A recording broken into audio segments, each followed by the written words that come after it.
So today we're going to talk about where elements come from, and we're going to talk about how stars ultimately are the furnaces by which elements are generated, elements are distributed, and ultimately how planets and even us is formed from the elements. Okay, so up to now we've talked about atoms and we've talked about what makes an element, and we've talked about the subatomic particles that compose atoms as a part of matter.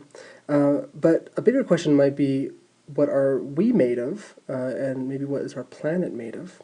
And so you can kind of clearly see from the list to the right here that in fact we are composed of a tremendous number of different elements.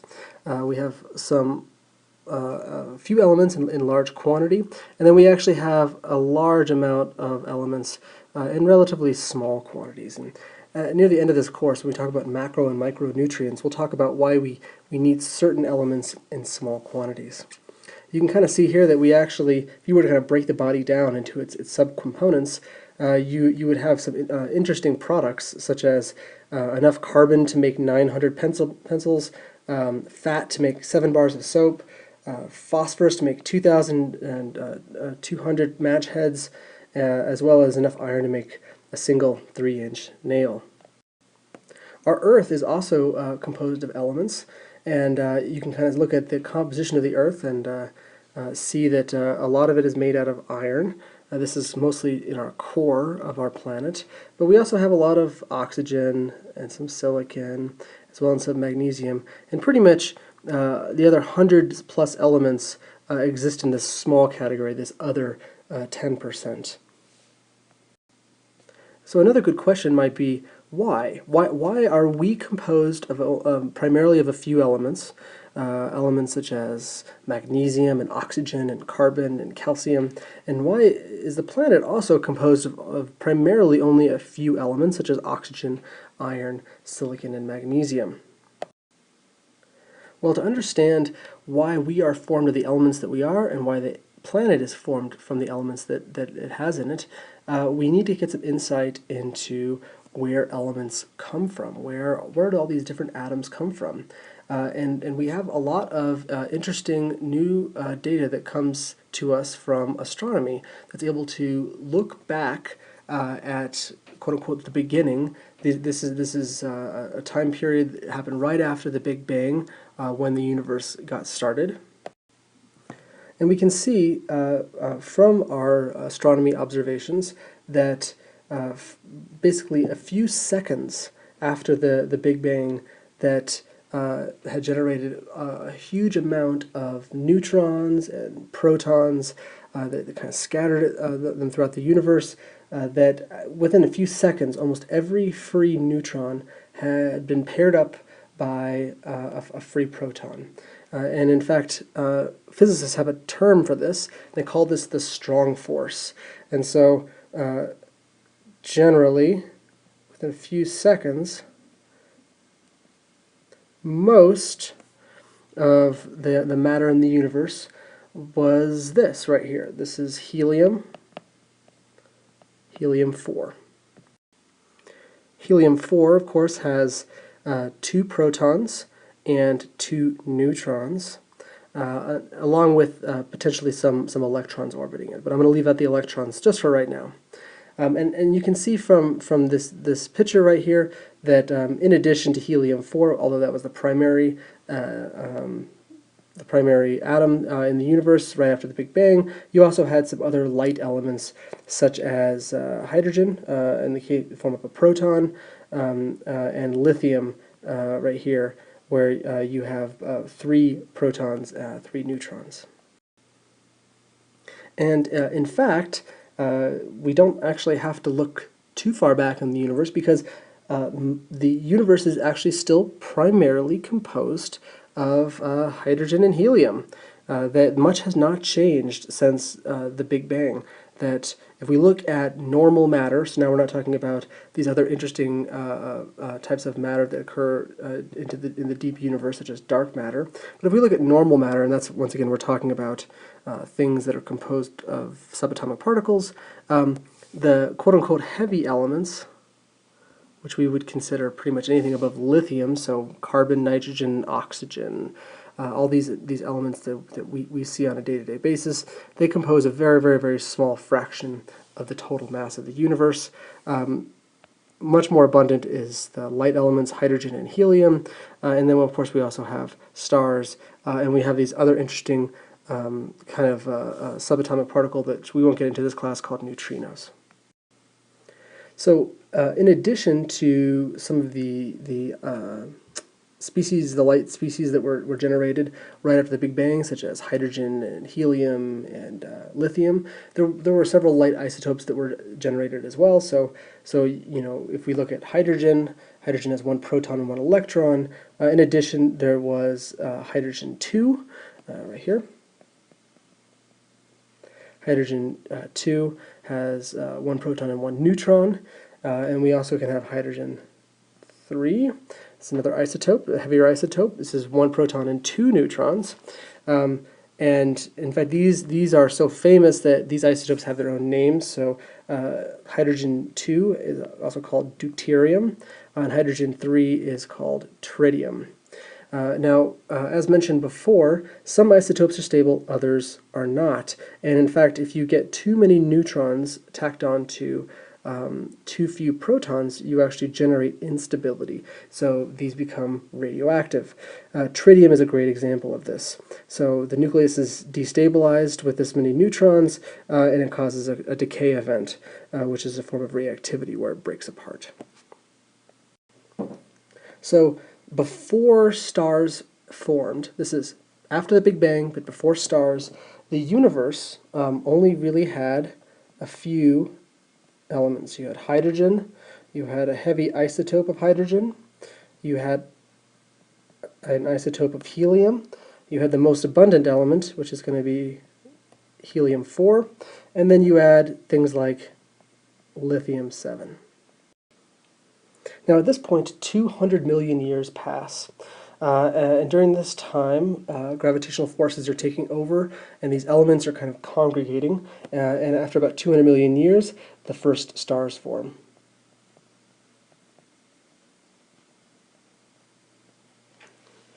And stars, these are molecular furnaces.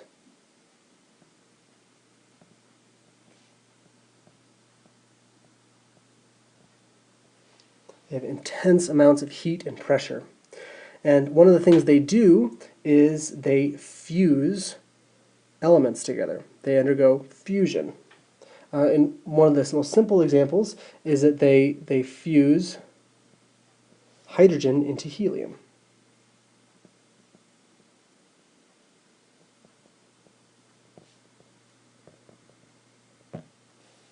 They do this through enormous pressure, and they do this deep inside the core.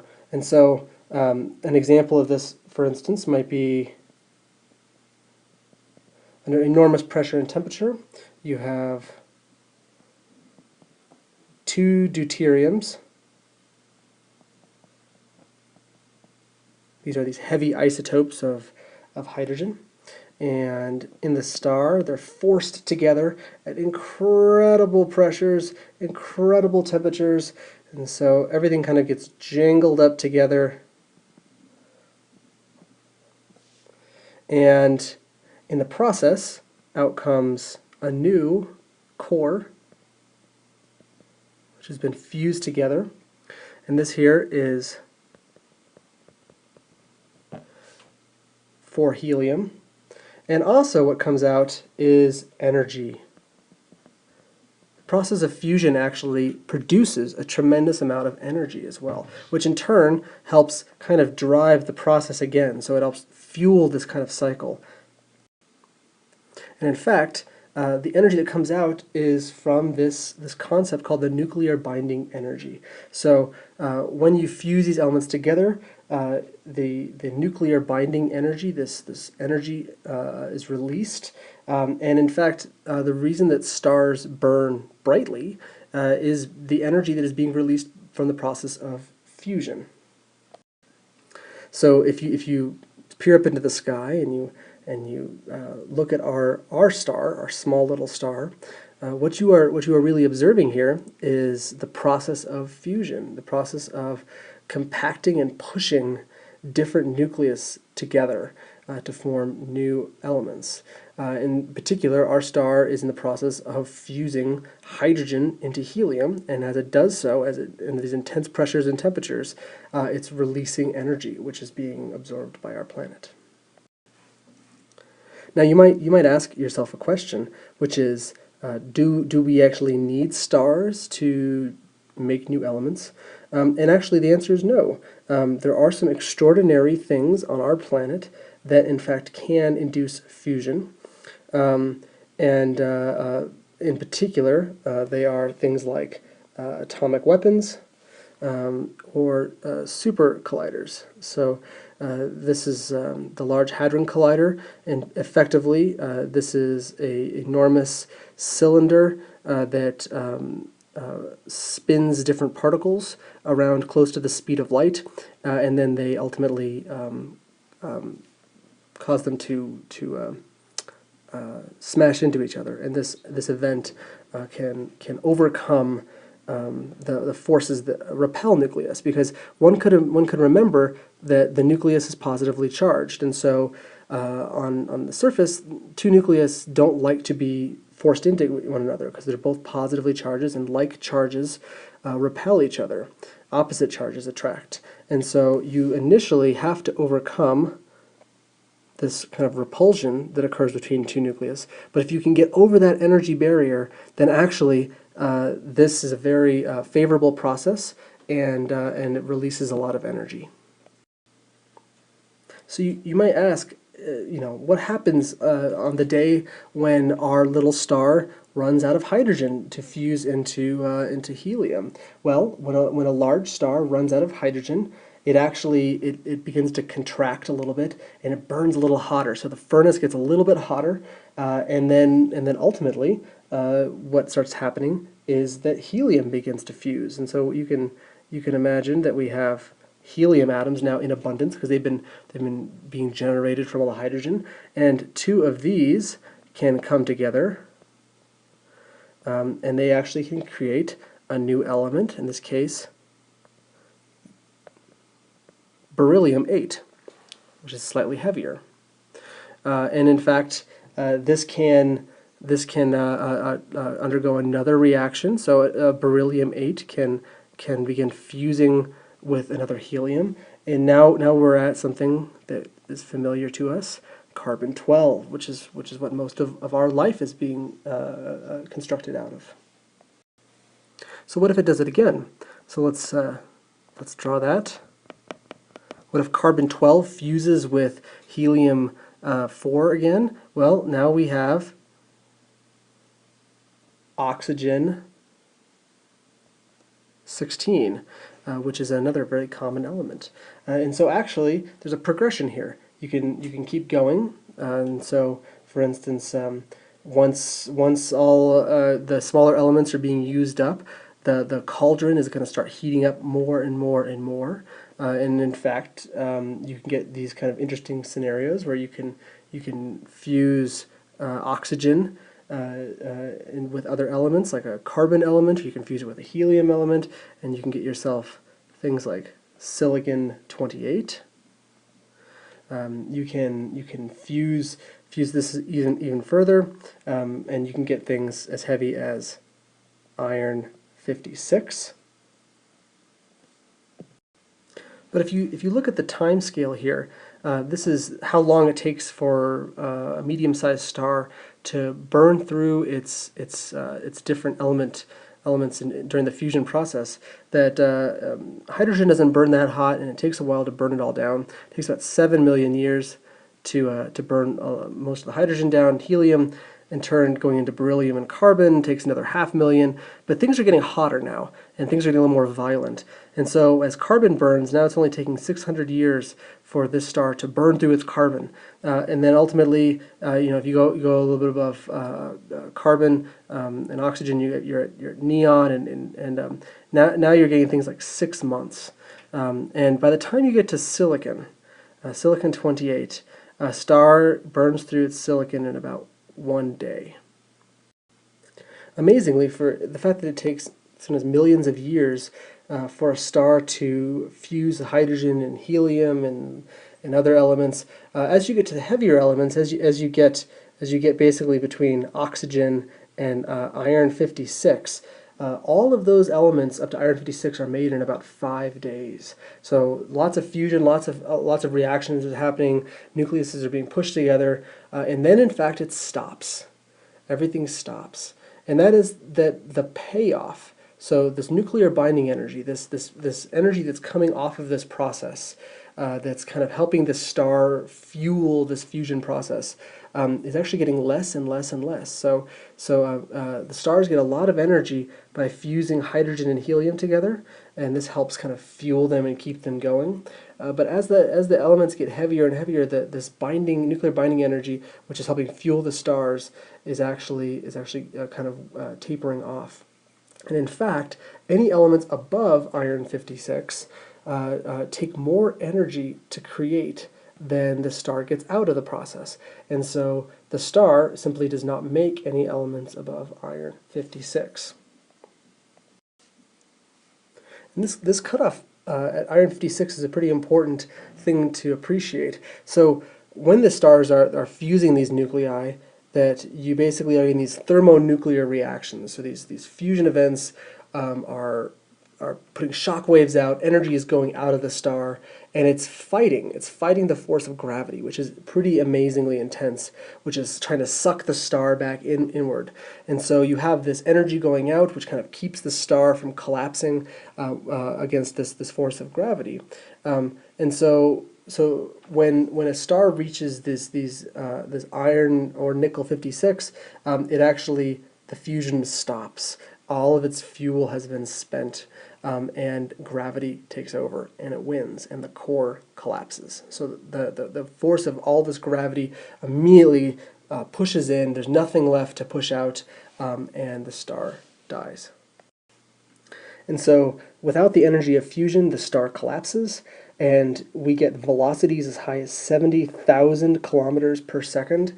The temperatures and the pressures, they skyrocket again, because all of a sudden now everything is sucking in at an incredible speed, and you get these amazing pressures, amazing temperatures, the core collapses, and you get a supernova. You get an explosion event occur. So everything just bursts out. These energies are unbelievably high, and this explosion event actually goes and creates many more elements. So as I mentioned before, you're not going to get isotopes above about 56. So iron 56 or nickel 56.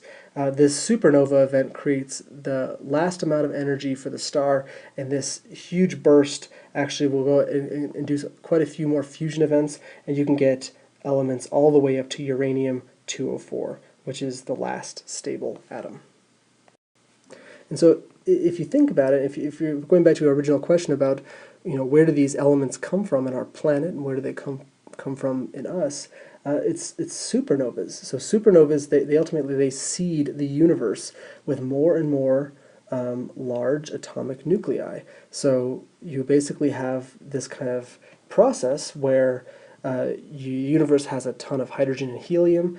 This slowly accumulates and it creates stars. These stars are these molecular furnaces that cause this fusion where you're getting heavier and heavier and heavier elements.